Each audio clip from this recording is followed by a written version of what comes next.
तो हाँ जी, आपने आपका नाम है वसंत और आपने ये डिटेल भेजी है। इसके हिसाब से आपकी कुंडली यहाँ पे बनी है। कर्क लगन की कुंडली है, राशि आपकी है मीन, और ये कुंडली आपकी यहाँ पे मैंने बना रखी है।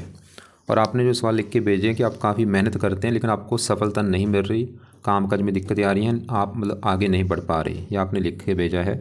और एक आपने संतान के बारे में पूछा है, संतान का सुख कैसा है। तो सबसे पहले तो देखो जी, आप ये समझो, पूरा आपको मैं विस्तार में समझाऊंगा। सबसे पहले आप ये समझो कि जो कुंडली होती है इसमें 12 घर होते हैं। 12 घर पहले आप समझ लो, वो मैं लिख देता हूँ। ये है आपकी कुंडली में पहला घर है, ये है दूसरा घर, तीसरा घर, चौथा, पाँचवा, ये है छठा घर, सातवां, आठवां, नौवां, 10वां, 11वां और लास्ट वाला 12वां घर। अब ये जो 12 घर हैं, इन घरों से आपके जीवन के बारे में कुछ ना कुछ पता किया जाएगा। जैसे कि इस पहले घर से हम पता करेंगे आपका जो शरीर है वो कैसा होगा, हेल्थ कैसी होगी, स्वभाव कैसा होगा। दूसरा घर आपके धन के बारे में बताएगा। तीसरा घर छोटे भाई बहन। चौथा घर आपकी है माता, मकान, वाहन। पाँचवा घर बच्चों का। छठा घर शत्रु, रोग, कर्जा। सातवां घर पत्नी का है। आठवें घर से उम्र देखी जाएगी। नौवें घर से भाग्य देखेंगे। 10वां घर आपके काम काज का है। 11वां घर इनकम, लाभ, इच्छा पूर्ति। और 12वें घर से आपके खर्चे देखेंगे। आपने यहाँ पे मेरी दो बातें नोट करनी है। पहली बात, जो मैंने 12 घर लिखे हैं इनको याद कर लो, और दूसरी बात, इन 12 घरों से जो कुछ देखा जाएगा वो याद कर लो। अब आप ये देखोगे अपनी कुंडली में क्या देखना है, वो घर देख लो। मान लो आपने देखना है अपने छोटे भाई बहनों के बारे में, तो तीसरा घर कुंडली में छोटे भाई बहनों का होता है, और तीसरे घर में नंबर लिखा है 6। 6 है कन्या राशि, माल किसका बना, बुध। तो आपके छोटे भाई बहनों के लिए बुध को देखना पड़ेगा। ऐसे ही अगर आपके धन के बारे में जानना है, दूसरा घर मैंने बोला था धन का है, खासकर धन जोड़ने का, तो धन के लिए दूसरा घर, और दूसरे घर में लिखा है 5। ये है सिंह राशि, माल किसका बना, सूर्य है। तो आपके धन जोड़ने के लिए सूर्य को देखना पड़ेगा।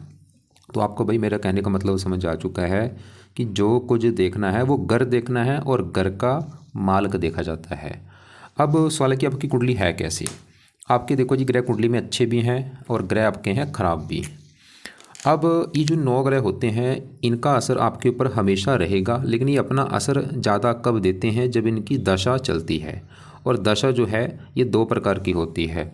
एक तो होती है महादशा, एक अंतरदशा। जो महादशा होती है काफ़ी बड़ी होती है, और ये आपके ऊपर चली हुई है शुक्र ग्रह की, और ये आपके ऊपर 2011 में चली हुई है, ख़त्म होगी जाके 2031 में। तो इसका मतलब है कि इन ग्रहों में से अभी जो आपके ऊपर असर है जिस ग्रह का बड़ा, वो है ये शुक्र ग्रह। अब शुक्र का आपके ऊपर असर है कितना, ये है 80%। आपकी 100 में से जो 80% लाइफ में अभी जो कुछ आपके साथ हो रहा है वो शुक्र की वजह से हो रहा है भाई। जो भी आप मतलब खा रहे हैं या पी रहे हैं या काम कर रहे हैं, कारण मैं शुक्र को बोलूँगा। और कुछ असर होता है जिसकी होती है अंतर्दशा, ये है शनि की। ये 7वां महीना 24 से चली हुई है, पिछले 7-8 महीने हो चुके हैं, ख़त्म होगी जाके 27 में। तो हमने अभी देखा कि आपके ऊपर सबसे बड़ा असर शुक्र का है, दूसरा असर है इस शनि ग्रह का। मतलब आपके जीवन में जो कुछ हो रहा है ये 2 ग्रह का बड़ा हाथ है अभी, खासकर आज के समय में इन दोनों का बड़ा हाथ है। और एक तीसरा भी आपके ऊपर असर है, वो है साढ़े का। आपके ऊपर साढ़े भी चली हुई है। अब साढ़े कब से चली है, ये आपकी चली है अभी 2.5 साल हुए हैं भाई। पिछले 2-2.5 साल से आपकी साढ़े भी चल रही है। पहले साढ़े की मैं बात करता हूँ, ये क्या होती है। साढ़े को देखो जी, समझना काफ़ी मुश्किल है, क्योंकि ये कर्मों के हिसाब से फल देती है। जो हमारे कर्म होते हैं अच्छे बुरे, कर्मों का फल मिलता है। कईयों की साढ़े अच्छी जाती है, कईयों की बुरी। तो मैं जैसे मैंने बोला 2 साल हो चुके हैं, आप नोट कर लो। अगर तो आपको लग रहा है कि पिछले 2 साल से आपको काफ़ी दिक्कतें परेशानियाँ आ रही हैं, तो फिर तो साढ़े आपको भाई बुरे फल दे रही है। लेकिन अगर आपको लग रहा है कि नहीं भाई पिछले 2-2.5 साल से काफ़ी चीज़ें अच्छी हो रही हैं मेरी लाइफ में, तो साढ़े आपकी अच्छी जा रही है। क्योंकि ये 7.5 साल की अभी भी देखो जी 5.5 साल की पड़ी है। तो मैं आपको बोलूँगा कि अगर आपको जीवन में कोई दिक्कतें परेशानियाँ आ रही हैं, वो कारण एक साढ़े भी हो सकती है। तो आप साढ़े बचने के लिए इसके उपाय जरूर करो। क्या उपाय है वो भी आपको मैं बताऊँगा, लेकिन पहले बात करेंगे बड़ी जिसकी है दशा शुक्र की, क्योंकि ये जानना बहुत ज़रूरी है कि शुक्र अच्छा है या बुरा है, क्योंकि इसका आपके ऊपर है बड़ा असर 80%। तो अगर आप मेरे से पूछें कि भाई शुक्र अच्छा है या बुरा है, तो आपका देखो जी शुक्र ज़्यादा मुझे अच्छा नहीं लगा। अच्छे फल देगा, थोड़े बहुत ही देगा, लेकिन ज़्यादा खराब फल देगा। कारण क्योंकि शुक्र आपका यहाँ पे बैठा है 12वें घर में, खराब घर में। आपके देखो 12वें घर में शुक्र भी है, बुध भी है और सूर्य भी, 3 ग्रह आपके बैठे हैं 12वें घर में। ये जो 12वां ग्रह है इस घर को अच्छा घर नहीं माना गया इस घर से, क्योंकि खर्चा देखते हैं, हानि देखते हैं, दान दंड, हॉस्पिटल, पागल खाना, विदेश यात्रा, जेल यात्रा, ऐसी काफ़ी ख़राब चीज़ें जो यहाँ से देखते हैं। तो शुक्र खराब होने का पहला कारण है ये 12वें घर में आके बैठा है। दूसरा कारण ये आपका अस्त भी बैठा है, मृत अवस्था बैठा है। और एक तीसरा कारण है ये राहु के नक्षत्र में बैठा है। ये मुझे अच्छा नहीं लगा। मतलब 3 कारण हैं, 12वां घर और अस्त है और राहु का नक्षत्र है। वैसे राहु शुक्र वैसे कुछ शास्त्रों में लिखा कि 12वें घर में अच्छे फल भी देता है। अब देखो जी, सवाल है कि शुक्र आपको दिक्कतें क्या देगा। शुक्र इस कुंडली के 2 घरों का मालक है, उन 2 घरों को लेकर आपको दिक्कतें आएंगी।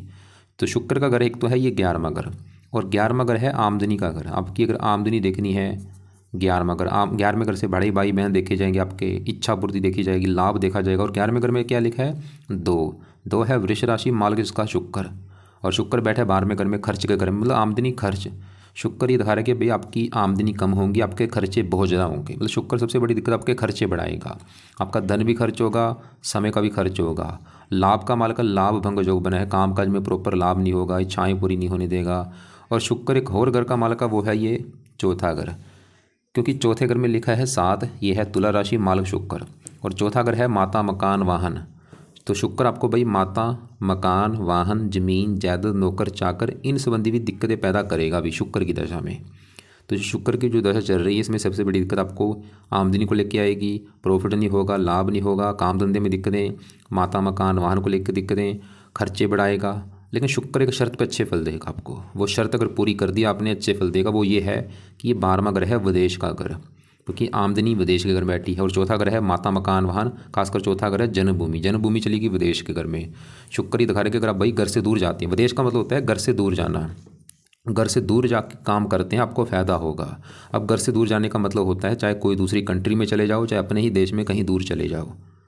और आपके वैसे सेटलमेंट के भी मुझे जो दिख रहे हैं कि आप घर से दूर जाएंगे और बस भी जाएंगे। जैसे आपका ये आप यहाँ भी पैदा हुए हैं वैन गुलरा, इससे अगर दूर चले गए भाई फ़ायदा आपको ज़्यादा होगा, किस्मत ज़्यादा साथ देगी।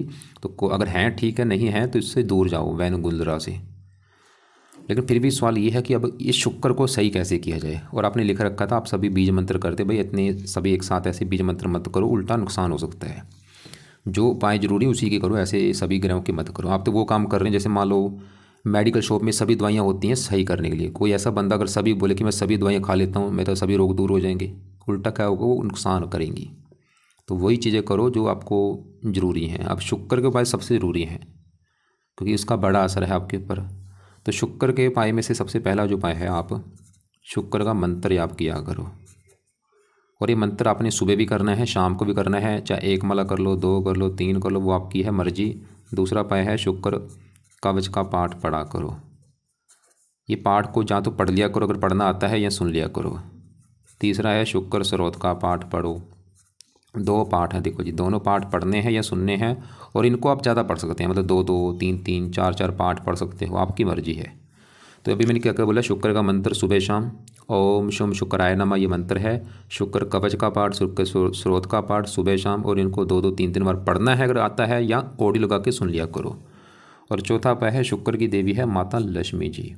तो माता लक्ष्मी जी की पूजा उपासना कर लिया करो, या माता लक्ष्मी जी के आप मंदिर जा सकते हैं। वैसे सबसे बेस्ट है एक माता लक्ष्मी जी का पाठ है वो पढ़ सकते हो, सिद्ध महालक्ष्मी स्तुति का पाठ है, वो पाठ पढ़ा करो या सुना करो।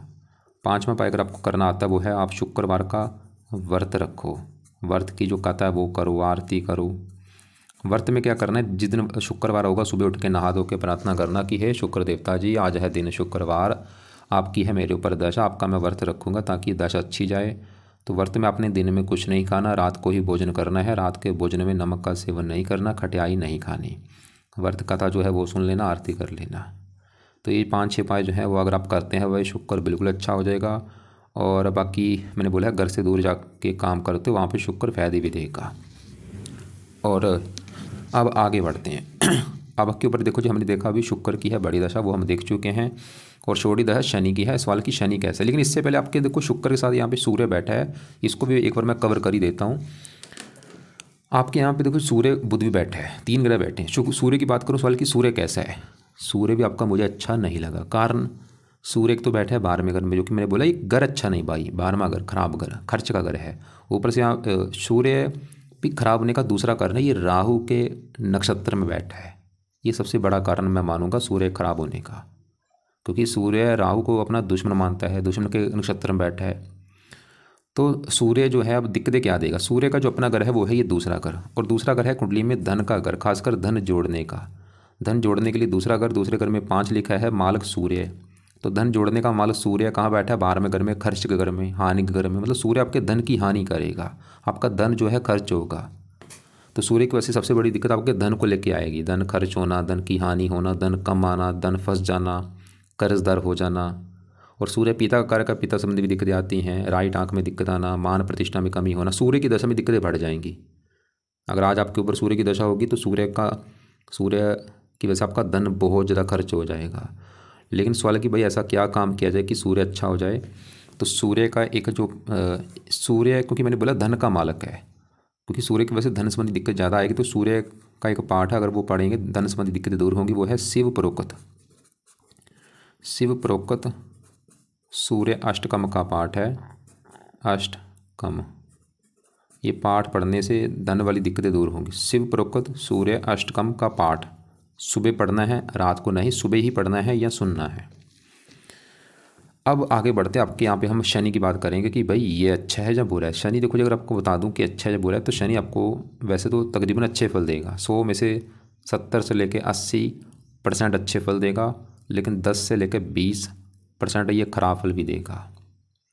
तो शनि आपका बैठा है यहाँ पे चौथे घर में, और शनि के देखो साथ में मंगल भी बैठा है, दोनों एक ग्रह एक साथ बैठे हैं चौथे घर। पहले समझो चौथा घर किसका। चौथा घर अभी मैंने बोला था कि चौथे घर से भाई एक तो आपकी देखी जाएगी माता कैसी होगी, मकान कैसा होगा, वाहन कैसा, भूमि जमीन जायदाद, नौकर चाकर कैसे। चौथा घर, और आपको क्या बोला था, घर का मालक देखना है। तो चौथे घर में 7 लिखा है, मालक शुक्र हमने देखा, जो कि हमें ज़्यादा अच्छा नहीं लगा। वो ये दिखा रहा था कि माता मकान वाहन को लेकर दिक्कतें आएंगी। लेकिन चौथे घर में शनि मंगल को भी देखना पड़ेगा माता मकान वाहन के लिए। अब शनि जो कि चौथे घर में बैठा है, यहाँ पे जो 7 है तुला राशि, जो कि शनि की है उच्च राशि। और ये एक बहुत बड़ी अच्छी बात है भाई, शनि उच्च का बैठा है, क्योंकि उच्च के ग्रह बहुत अच्छे होते हैं। तो शनि चौथे घर में उच्च का, तो चौथे घर का शनि क्या करेगा, अच्छा कर देगा। चौथा घर किसका है, माता मकान वाहन। तो शनि आपको भाई फिर भी माता मकान वाहन का सुख दे देगा। शनि मतलब आपको मकान का सुख मिल जाएगा शनि की वजह से, मकान वाहन ज़मीन जायदाद ये सुख मिल जाएंगे शनि की वजह से। लेकिन कब मिलेंगे, शनि इस कुंडली में 2 घरों का मालक। एक तो शनि का घर है ये 7वां और 8वां घर। अब 7वां घर जो है ये घर है आपकी पत्नी का घर, पत्नी देखनी है 7वां घर। 7वें घर में 10 लिखा है, मालक कौन, शनि। तो पत्नी घर का भाई मालक शनि है, जो कि उच्च का बैठा है, बहुत अच्छी बात है। मतलब शनि ये दिखा रहा है कि पत्नी का सुख अच्छा है, बल्कि पत्नी के आने के बाद, क्योंकि पत्नी चलेगी मकान वाहन के घर में, पत्नी के आने के बाद आपको मकान वाहन ज़मीन जायदाद ये सुख मिलने शुरू हो जाएंगे। पत्नी के आने के बाद शनि दिखा रहा है, पत्नी आपको मतलब सुख देने वाली होगी। पत्नी के आने के बाद आपकी किस्मत भी चमकेगी। और शनि इस घर का भी मालक है, 8वें घर का। 8वें घर में 11 लिखा है, मालक शनि, उम्र भी लंबी कर देगा। 8वां घर आयु का है। और कई बार विरासत में संपत्ति भी मिलती है आपको, जो विरासत की संपत्ति वो भी आपको विरासत में मिलेगी, जो आपकी परिवार की संपत्ति है। तो शनि आपको जो अच्छे फल देगा, पत्नी के लिए अच्छा है, उम्र लंबी, आपको मकान वाहन का सुख अच्छा। लेकिन शनि बुरा फल जो देगा वो भी समझो। शनि की 3 दृष्टियाँ, तीसरी पड़ेगी 6ठे घर के ऊपर दृष्टि, 7वीं पड़ेगी 10वें घर के ऊपर। और 10वें घर में जो 1 लिखा है ये है मेष राशि, और ये है शनि की नीच राशि।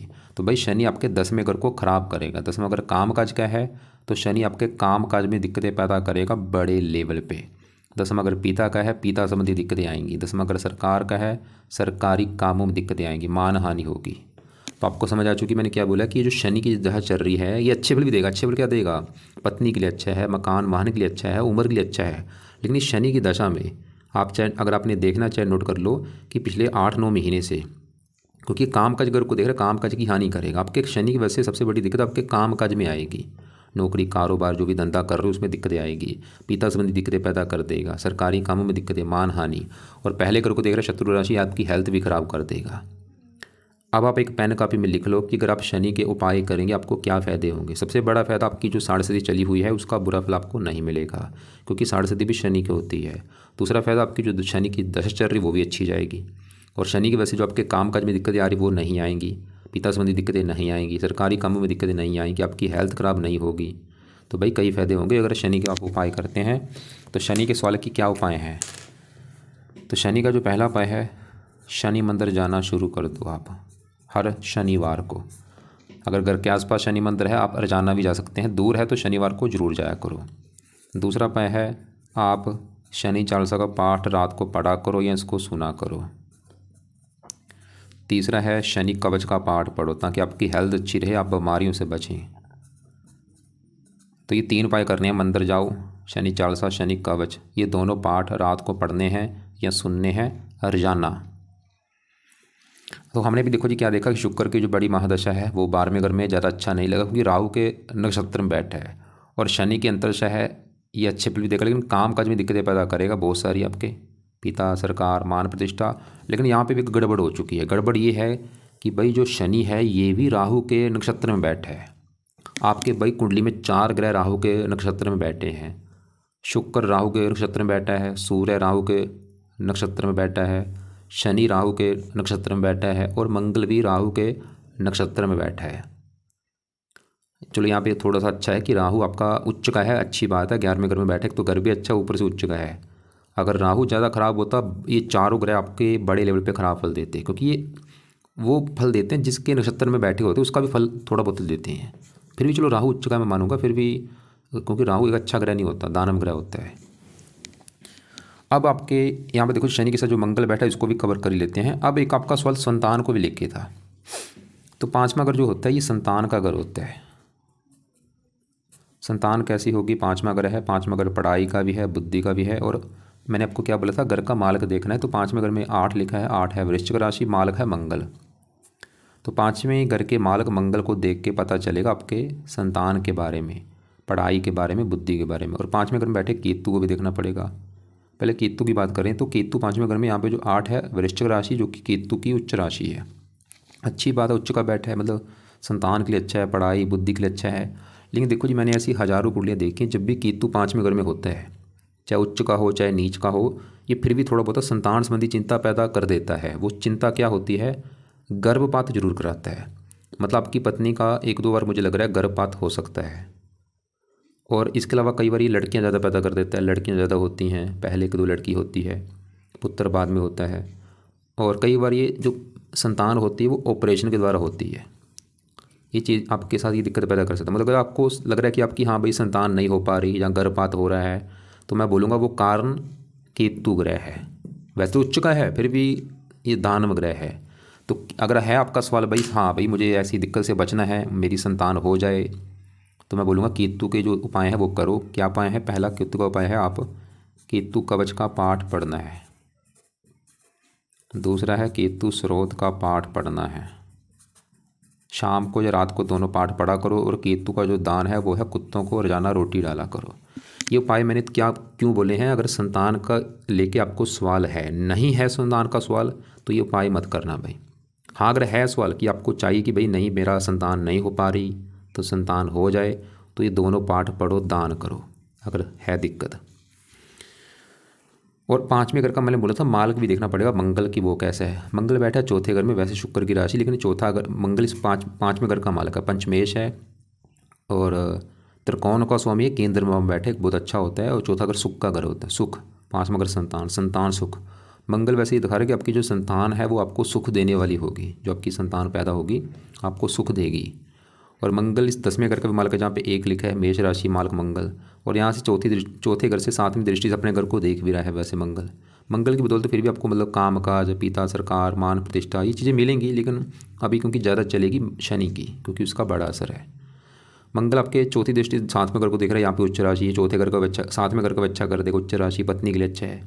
मतलब सवाल की मंगल अच्छा है जब बुरा, भाई मंगल भी अच्छा है क्योंकि अपने घर को देख रहा है, उच्च राशि को देख रहा है, और योग कारक है, कुंडली में पंचमेश है। ये आपकी संतान के लिए अच्छा है, पत्नी के लिए अच्छा है। वैसे मंगल दोष है, वैसे यहाँ पे ज़्यादा लागू नहीं होगा।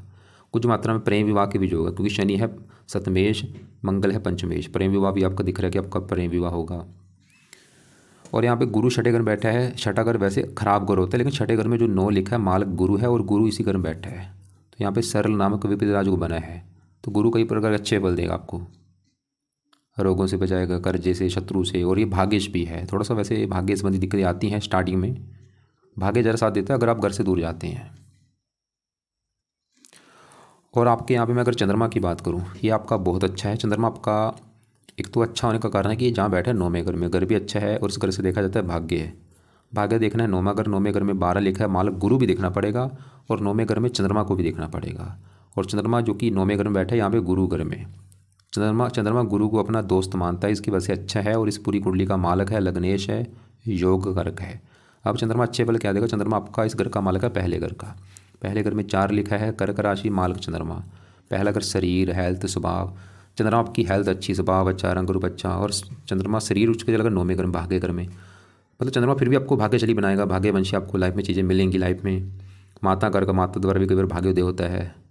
और ये 9वां घर विदेश का भी है, विदेश का जो भी बनाता है, देश देश की। चंद्रमा की दशा अच्छी जाएगी आपकी, उसमें आपका भाग्य जरा साथ देगा। दशा भी दिखनी बहुत जरूरी होती है, क्योंकि दशा में ग्रह ज़्यादा एक्टिवेट होते हैं। और यहाँ पे देखो राहु की बात करूँ, राहु कई प्रकार के अच्छे फल देगा। एक तो क्योंकि राहु 11वें घर में अच्छा मानेगा और बैठा भी यहाँ पे उच्च जगह है, आमदनी के लिए अच्छा है, लाभ, इच्छाएँ पूरी। 5वीं दृष्टि पड़ेगी तीसरे घर को, यहाँ पे स्वय राशि है, मेहनती साहसी। 9वीं यहाँ पे पत्नी घर के ऊपर, वैसे शनि की मित्र राशि, लेकिन फिर भी थोड़ा सा क्रूर है, तो पत्नी से हल्का सा मनमुटाव है। लेकिन राहु आपको जो एक बुरा फल देगा वो है ये 7वीं दृष्टि से 5वें घर को देख रहा है, और यहाँ पे है नीच राशि। और 5वां घर किसका है? संतान का। ये संतान संबंधी चिंता पैदा कर देगा आपको थोड़ी बहुत ही। गर्भपात होना, सेम वही दिक्कत, लड़कियां ज़्यादा होना, पुत्र कम होना। तो क्योंकि अगर आपका सवाल है, आपने लिख भी रखा है कि हाँ भाई संतान के बारे में बताओ, तो मैं बोलूँगा राहु का आप कुछ समय तक दान जरूर करो। जब तक संतान पैदा नहीं हो जाती तो दान राहु का कर दिया करो। और 12वें घर में बुध आपका फिलहाल अच्छा है, क्योंकि अपने घर में बैठा है, यहाँ पे सरल नामक विपरीत राजु को बना है। कुल मिला के अगर आपका देखा जाए तो आपका जो कुंडली में, एक तो मुझे क्योंकि सबसे बड़ी दिक्कत है आपकी जो शुक्र की दशा है, ये 12वें घर में जाके बैठ चुका है, अस्त भी है, राहु के नक्षत्र में है, और है आमदनी के घर का मालक। मतलब शुक्र, अगर आपकी भाई काम काज में दिक्कतें आ रही हैं, इनकम को लेकर दिक्कतें आ रही है, कारण शुक्र है भाई, शुक्र के उपाय करो। और शनि भी आपके 10वें घर को दृष्टि दे रहा है, नीच राशि है, तो शनि की भी आपकी वजह से आपके काम काज में दिक्कतें आएंगी। तो उपाय किसके जरूरी है? एक तो शुक्र के उपाय करो जिसकी है बड़ी दशा, शनि के उपाय करो, और बुध के उपाय रहने दो। सूर्य के लिए आपको मैंने ये जो पाठ बोला शिव प्रोक्त सूर्य अष्टकम का पाठ पढ़ो, और गुरु के उपाय रहने दो, चंद्रमा के उपाय रहने दो। केतु के उपाय क्यों करने? ताकि आपकी संतान वाली दिक्कतें दूर हों। तो केतु के दोनों पाठ मैंने बोले हैं, या पढ़ा करो या सुना करो। केतु का दान जो है, कुत्तों को रोजाना रोटी डालो। मंगल के उपाय रहने दो, मंगल के उपाय रहने दो। और शनि के उपाय क्यों करने? क्योंकि शनि की आपकी दशा भी है और साढ़े सती भी है। तो उम्मीद करता हूँ आपको जो मैंने समझाया समझ आ चुका होगा। दोबारा रिपीट कर दूँ कि शुक्र का मंत्र, शुक्र कवच, स्रोत, ये तीनों चीज़ें सुबह भी करनी है, शाम को भी। शनि चालीसा, शनि कवच रात को पढ़ना है, दिन सुबह नहीं, रात को पढ़नी है दोनों पाठ। और शिव प्रोत का पाठ सुबह पढ़ना है, खाली उलनी। और केतु के दोनों पाठ रात को पढ़ने हैं। और बाकी व्रत रखना आता है, शुक्रवार का भाई व्रत रखो, कथा आरती करो, और राहु का दान जितना हो सकता करो जब तक संतान नहीं हो जाती। और बाकी देखो जी, आपने मुझे बोला था आप सभी बीज मंत्र करते हैं, मैं फिर बोलूँगा भाई ऐसे सभी बीज मंत्र मत करो, उल्टा नुकसान भी होता है। और आपने एक बोला है कि आपने रूबी रत्न, ये मानकीय रत्न है, इसका सूर्य का रत्न है। रत्न क्या करता है? पावर को प्लस कर देगा, इसकी पावर बढ़ेगी, 7-15 हो जाएगी। और सूर्य आपका बैठा भी 12वें घर में, राहु के नक्षत्र में। भाई भूल के मानकीय धारण रत्न मत धारण करना, उल्टा नुकसान होगा। नुकसान क्या होगा? धन की हानि बहुत ज़्यादा होगी। तो तुरंत जो रत्न सूर्य का मान किया, रूबी रत्न पहन रखा है, तुरंत उतार के रख दो। वो तो एक तो 12वें घर में बैठे, कैसे आपने रत्न धारण कर लिया भाई? रत्न क्या करता है? पावर को बढ़ाता है। और ऐसे आपने गुरु का पीला पुखराज धारण कर रखा है भाई, ये भी धारण नहीं होगा, क्योंकि 6ठे घर में बैठा है। ठीक है अपने घर में है, लेकिन घर अच्छा नहीं है। और ये बैठा भी 15 डिग्री का है, वक्री बैठा है। मैंने बोला रत्न पावर को बढ़ाता है। दोनों रत्न मानकीय और पुखराज तो उतार के रख दो भाई, आधी दिक्कतें आपकी वैसे दूर हो जाएंगी। करना है, पाठ पूजा करो। और बाकी देखो जी, आपकी कुंडली में इष्ट देव हैं हनुमान जी। हनुमान जी की पूजा उपासना किया करो, हनुमान चालीसा पढ़ो, संकट मोचन पढ़ो, बजरंग बाण पढ़ो, हनुमान जी का मंत्र वो करो, उससे कई ग्रह अच्छे होते हैं। राहु अच्छा होगा, शनि, मंगल, और वैसे भी आपके इष्ट देव हैं। और आपकी जो आपने बोला फिलहाल 24 घंटे बीज मंत्र सुनता हूँ। बीज मंत्र की बजाय आप देखो जी, आपकी जिसकी पूजा उपासना अच्छी लगती है, हो सकता है आपको हनुमान जी की पूजा उपासना अच्छी लगती हो, या शिव जी की लगती हो, या माता किसी की भी लगती हो, उसकी पूजा उपासना करो।